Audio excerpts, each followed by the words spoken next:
1866 সালে দারুল উলুম দেওবন্দ প্রতিষ্ঠিত হওয়ার 80 বছর পরে 1947 সালে ব্রিটিশরা আন্দোলনের মুখে, সংগ্রামের মুখে তারা এদেশ ছেড়ে চলে যেতে সম্মত হলো। তারা বলল যে আমরা তোমাদের দেশকে শাসন করব না, তোমরা নিজেরাই তোমাদের দেশ যেভাবে ইচ্ছা সেভাবে শাসন করো। আমরা চলে গেলাম, আমরা চলে যাচ্ছি। যখন দেশটা স্বাধীন হবে এই প্রশ্ন আসলো, তখন এই দেশে দুই জাতির বসবাস ছিল।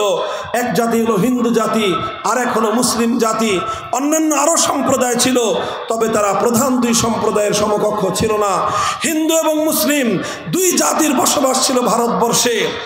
তখন মুসলমানদের সামনে প্রশ্ন ছিল যে এই ভারতবর্ষে হিন্দু আর মুসলিম যদি গণনা করা হয়, হিন্দুদের সংখ্যা মুসলমানদের তুলনায় বেশি, মুসলমানদের সংখ্যায় হিন্দুদের তুলনায় কম।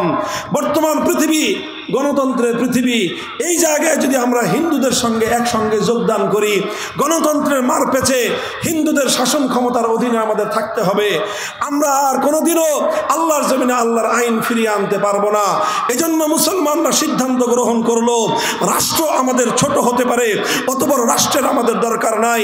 অর্থনৈতিক উন্নতি আমাদের কম হতে পারে, অত উন্নত অর্থনীতির প্রয়োজন আমাদের নাই। সামরিক শক্তি আমাদের কম হতে পারে, এত কিছুর প্রয়োজন আমাদের নাই।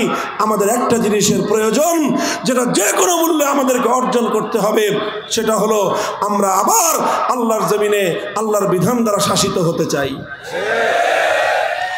এই আওয়াজ উঠল গোটা ভারতবর্ষের মুসলমানদের মধ্যে। আপনারা আশ্চর্যান্বিত হবেন।